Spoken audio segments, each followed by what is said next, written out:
This week on Council Bluffs News, slow down. That's the message one neighborhood is saying to visitors. Then, addicted, one IWCC student's obsession with feathered friends.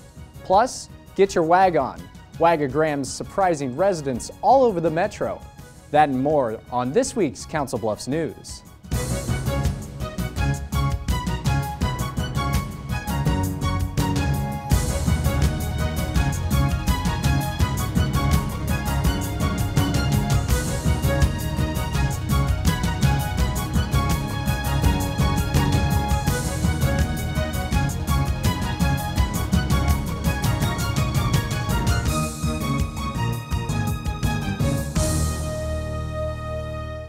Hello and welcome to this week's Council Bluffs News. I'm James Lathrop. Members of the Canesville-Tinley neighborhood have a problem. Neighbors say traffic on North 6th and 7th Street is too heavy and too fast. So they've called in the help of a national nonprofit organization to help formulate a plan to keep the streets in their neighborhood safe. A meeting Saturday, February 16th with one goal: fix the traffic problems of the Canesville-Tinley neighborhood. What the worst part of it is, it's hard to get out of your driveway. The forum starts with neighbors voicing their concerns. On the other end, Tom Everson.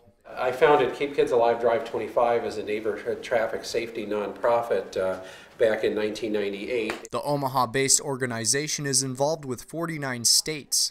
Everson is here to help the neighborhood form a plan. Our work is to educate and engage citizens to be a frontline solution to the problems we cause ourselves. Those problems? Drivers not watching their speed, talking on cell phones, and not complying with stop signs.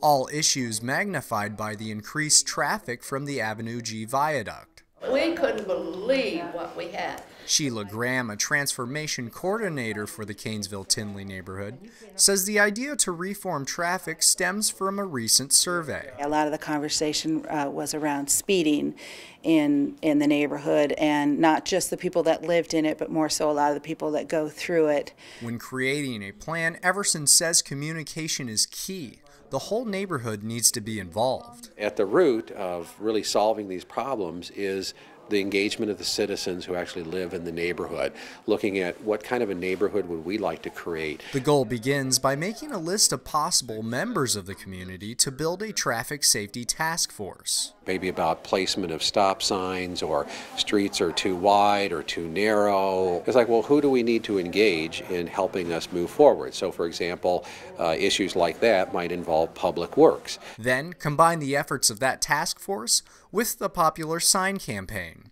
These are the efforts a community in Arizona followed. They put Keep Kids Alive Drive 25 decals on every single trash can that went curbside for trash pickup. And the results? Successful, lowering drivers' speeds by and large of 5 miles per hour. Their average speeds came down to 24.5 miles an hour. There was a 13% decrease in average speeds simply by putting the message on everyone's trash can. It really was through engaging the residents and recognizing that we're the ones who have to solve our own problems. Everson hopes a similar method can be used in Canesville-Tinley. He says it all comes down to a little self-responsibility. If I'm driving slowly enough and I'm not on a cell phone, I'm not distracted in any way, and I'm paying attention to what's going on around me, I'm going to see those kids playing.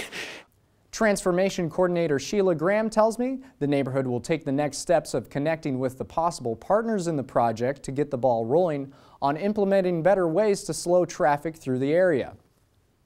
Well, Lent is upon us, and that means it's fish fry season. Queen of Apostles Hall in Council Bluffs holds one every Friday. And in the wake of the Pope's announcement of resignation, there's lots to talk about around the table. IWTV student Nathan Connolly has more. Music, friendly faces, and fish. Lots and lots of fish. It's good. And a lot of it. Yep, get plenty.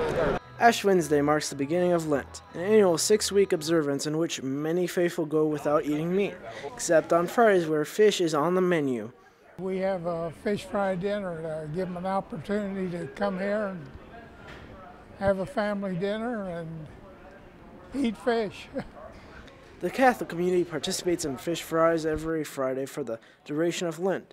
The doors of Queen Apollos are open, however, to anyone wanting a taste of delicious food. But growing up, we always came down here on Fridays during Lent. The recent resignation of Pope Benedict XVI, a hot topic at the dinner table. We were just talking about that. His resignation came as kind of a surprise to some of the people in the Catholic community. Fish fries, not just an opportunity to show commitment, but also a time to enjoy company. It's just a place for a family to have a meal together at a reasonable price. Queen of Apollos Hall is located on 33rd and 4th Avenue. Admittance to the fish fry is $9 an adult, $3 for children 10 and under. For your Council Bluffs News, I'm Nathan Connolly. Queen of Apostles Fish Fry starts at 4:30 every Friday night of Lent.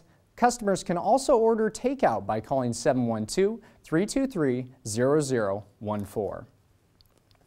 When cancer strikes, friends, family, neighbors become allies. That's what happened when 28-year-old Sarah Correa Tyson was recently diagnosed with colon cancer.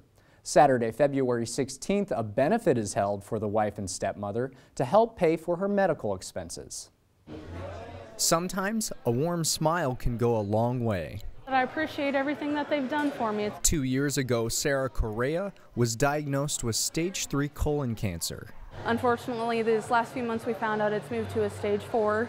It's now spread to my liver. Now friends and family are in her corner for this fight. Well, they'd be willing to help other people out, so we thought that we would help them out. Sarah's endured treatments of chemotherapy, some causing allergic reactions, complicating the situation even more. Since then, she's changed physicians. He's keeping a good eye on everything that's going on with allergies and stuff that I have had. Now Sarah plays the waiting game, but at Barley's on the 100 block of Broadway, this night is for her. We've had a lot of people. I've seen my friends, I've seen Sarah's friends, families, all ages. Sarah's longtime friend Stephanie Wellman organized the event. We're having the spaghetti dinner. We have raffles, auction items. We're just trying to draw people in to help with Sarah's expenses. The benefit, a success. So many donations for the silent auction, items overflow from the second floor to the lower part of the bar. It really humbles a person to have so much support, I guess. I still sometimes I'm like, I don't even know how to describe it. The financial and emotional support helps Sarah remain optimistic, keeping her chin up and eyes on the prize. Being down and stuff like that, I think it really just makes a person that has cancer or any illness keep them down. More help for Sarah Correa comes March 5th. Texas Roadhouse and Council Bluffs will give 10% of the day's earnings to the Sarah Correa Fund. Monetary donations can be dropped off at any U.S. bank under Sarah Correa Relief Fund. Now for news around the Bluffs, sponsored by Ed's Flagpole Company of Council Bluffs, right off Valley View Drive between Madison Avenue and Highway 92.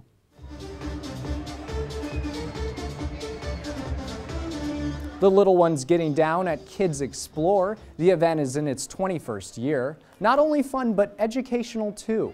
There's face painting, bounce houses, a bubble wrap stomp, and more. But what really attracts crowds are some of the larger events of the show. It's a lot of fun. We have some really great activities for kids.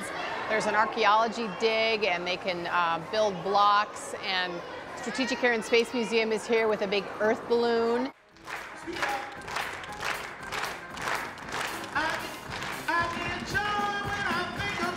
Choir students of Kern Middle School getting a few pointers from the Harlem Gospel Choir February 14th. The group on tour making time in their busy schedule for a workshop. Students learn about the history of gospel music, and they practice a song that they perform with the group during their show at Iowa Western's Art Center later that evening. We're singing Lord You're Good. It's a song that we sing at the end of our first half. And it's a really popular song. It's a song by Israel, a New Breed. Join us next week for Council Bluffs News for more on this exciting opportunity for the Kern Middle School students. Coming up on Council Bluffs News, we catch up with this pooch, turning heads at a local business. But after the break, we talk with Marty Bungie of the Council Bluffs Home and Landscape Show. At Council Bluffs Savings Bank, we take pride in our community and volunteering our time to helping individuals, families, and businesses succeed. We are Council Bluffs people operating a Council Bluffs bank to help Council Bluffs be a better place to work and live. Hometown banking, the way it used to be. Welcome back to Council Bluffs News. Joining me in the Mid-America Center today is Marty Bungie. He's an event coordinator with the Council Bluffs Home and Landscaping Show. Marty, thanks for joining me. Glad to have you here. So, what's going on here at the Mid-America Center today? Well, we're in the middle of an empty hallway right now, but come Friday there'll be 170 exhibitors in here for our 12th annual Council Bluffs Home Improvement and Landscaping Show. We've got a lot of exhibits, you know, from roofing to siding to windows to home security, a lot of landscaping. Companies are here with pavers and patio designs and things like that. Should be, if you're doing anything inside or outside of your home, you'll find a vendor or a product here that should help you out. Okay, tell me about some of those vendors. What are the different companies that'll be represented here? Well, we've got A&M Green Power is here with John Deere lawn tractors. Old Highway 6 is here with their line of lawn tractors and garden tractors too.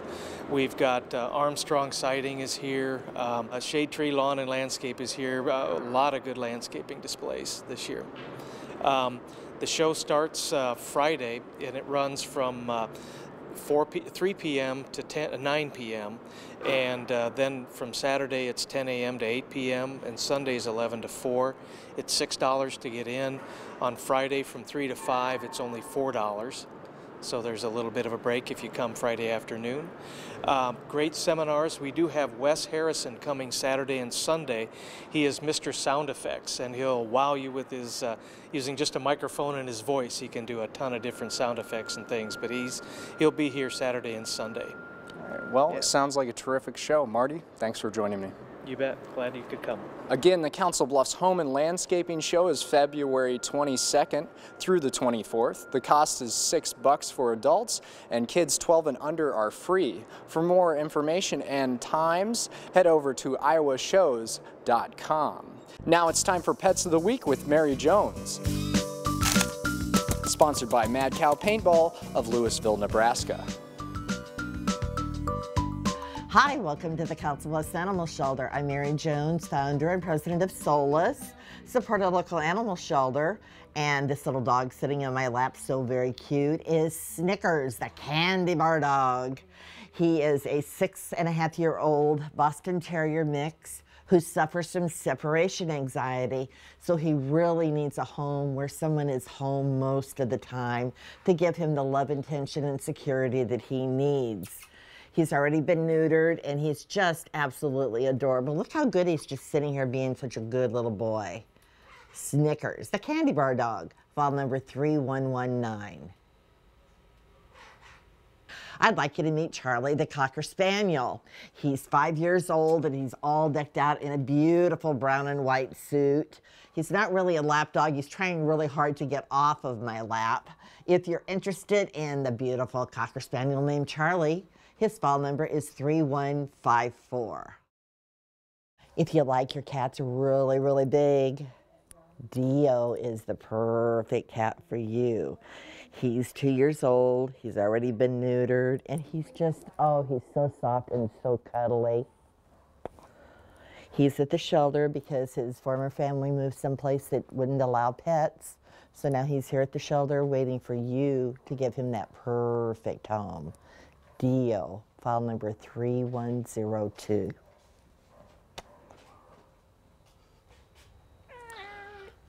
Socks, I'm fairly sure, got his name because of his white socks in his feet. Well, and he's also got, I guess he could have been named Mittens too because he's got little tiny white mittens on his front feet.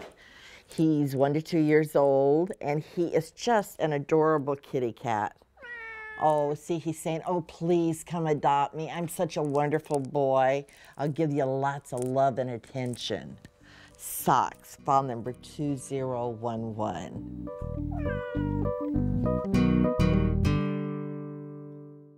Coming up after the break, why so many ducks? The Reaver Beat has more on this student's obsession. Then, Wag-a-Grams go out in full force. Find out why next on Council Bluffs News. So, April, yeah? Your charger's still using energy. That's not my charger. I don't even have a cell phone.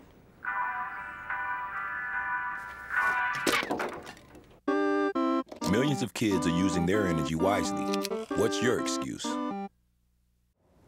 Welcome back. I'm Marie Zeidner, and this is the Reaver Beat. Sometimes people's addictions can just be, well, unusual. The Reaver Beat found an Iowa Western student who is coming clean about her collection. It's one that always puts her in a ducky situation.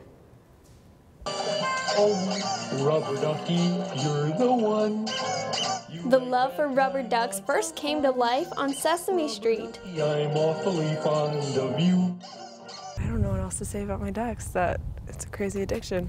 Even as an adult, Sarah Schiefelbein can relate to Ernie, but she doesn't keep her crazy collection of rubber ducks in the bathtub or even on a shelf at home. The one with the antlers, the Christmas ones, that was my first duck. Schiefelbein keeps with her about 200 ducks in what's called the Duckmobile. I mean, there's kids who had cool cars in the parking lot, but let's face it, the duck car was probably the most popular. The rubber guys rule the road while riding on the dashboard and rear deck of her car. Schiefelbein has come up on strangers standing around her quacky car. That's a good conversation starter, yes. Did you know ducks aren't just bright yellow? She has all colors, sizes, and even themes. Those are for my graduation party.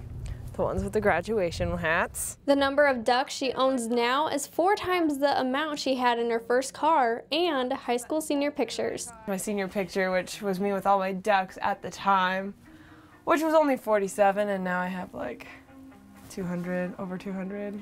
The duck craze even landed her a 2-page spread in her high school yearbook. They kind of just talked about how obsessed I am with ducks. Schiefelbein's obsession started as a young child when she received her first friend. After that, her family never had to wonder what she wanted for gifts.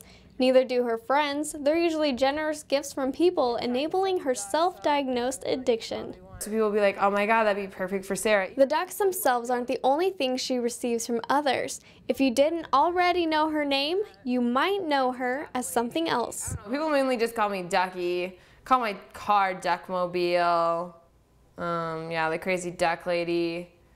Some people just walk by me and go quack. So what's it like dating the duck lady? No, the ducks are just cute. Schiefelbein's boyfriend tells me he actually supports her addiction, making the relationship stay afloat. I mean, everybody's got their hobby. They have something they'll collect or something to do, and ducks are cute. Why not? It would only make sense for someone who loves ducks so much to actually own one, and someday she hopes to. I'm getting a duck though, no matter what. Schiefelbein doesn't know if she'll stop showing her love for ducks or stop collecting them, but for now, she isn't afraid to embrace her duck addiction as an adult. Schiefelbein's boyfriend told me he's already bought her 3 rubber ducks, but he isn't about to buy her a real duck anytime soon. Living on campus can make some students feel homesick, but see how this student decked out her dorm to make herself feel right at home. Shanti Shaknoza shows us more. Hey Reaver Beat, my name is Charlisa and this is how I live in the suites. These are my 2 cousins and then this is my homie. Right now, they just playing a little game. They're always up here. Let's go to my room. This is my bed. I really love zebra and I love this cover too. It's really soft. And then my favorite color, red. So I have red sheets and red pillowcases and everything too. And this is my chair that I sit in when I don't want to do too much in the bed. I sit here, watch TV, just relax and everything. This is my TV, just a little flat screen. My laptop for when I do my homework and everything. This is where I sit. My clothes and everything over here. I have 2 of my favorite shirts by Levi too also. I like this one. I really just like the jeans.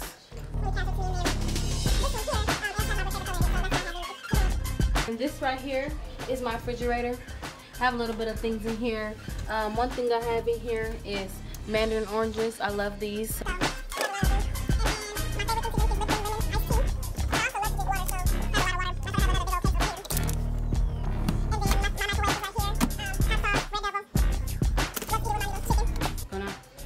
Alright, next I'm gonna take you guys to my bathroom.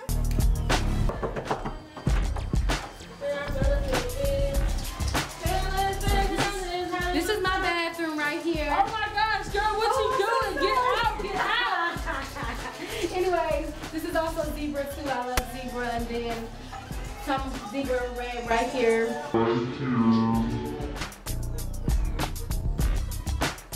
Alright, now you done see my room and my bathroom and how I live in the suites. Now it's time for me to go. Bye. If you or someone you know has a cool crib on campus, let us know on the Reaver Beat Facebook page and you could be featured on our show. Going on this week at Iowa Western. If you have a green thumb, you can adopt a garden on campus, volunteer with a team or by yourself, and take care of one of the flower beds for a year. You can even customize your own garden while making Iowa Western beautiful. For more information, log into Rock and click on Adopt a Garden under IWCC News. Want to expand your baking skills or learn how to sew? Continuing Education is offering classes all this week that continue through March. Log into Rock to find more information under IWCC News. And next time on the Reaver Beat, the school is planning on improving Iowa Western Boulevard, the road that goes through campus. Watch next week's Reaver Beat for the details. For the Reaver Beat, I'm Marie Zeitner. See you on campus. Thanks, Marie. Looking for something to do this week? We have all of the details in our weekly events calendar. Thursday, February 21st, the Working Group Theater will be performing Mayberry. The show starts at 8 p.m. at the IWCC Arts Center. For tickets, call 712-388-7140. Then on Saturday, February 23rd, it's another legislative coffee. This is the third coffee at the Woodrow Wilson Middle School. The session gives the public options to ask questions to local lawmakers. For more information, call Kelly O'Brien at 712-325-1000. Then get ready for the free Extreme Winterfest bike ride. It starts at 11 a.m. at the Western Historic Trail Center. Come early for the hot cocoa and tours of the museum. The Trail Center is located at 3434 Richard Downing Drive. Also Saturday at the Union Pacific Railroad Museum, you can catch a special tour celebrating Black History Month. The tour focuses on African American contributions and opportunities during the UP's 150-year history. Tours are free and start at 11 a.m. and 2 p.m. Well, you know the protocol for Valentine's Day, a box of chocolates and a flower. So some Metro residents were surprised to find a pooch at their door on the 14th. It's all part of an annual fundraiser put on by the Midlands Humane Society. Come on, Harley. Get ready for cute. Come on. Meet Harley, a dachshund with a special delivery. Hello. Wow.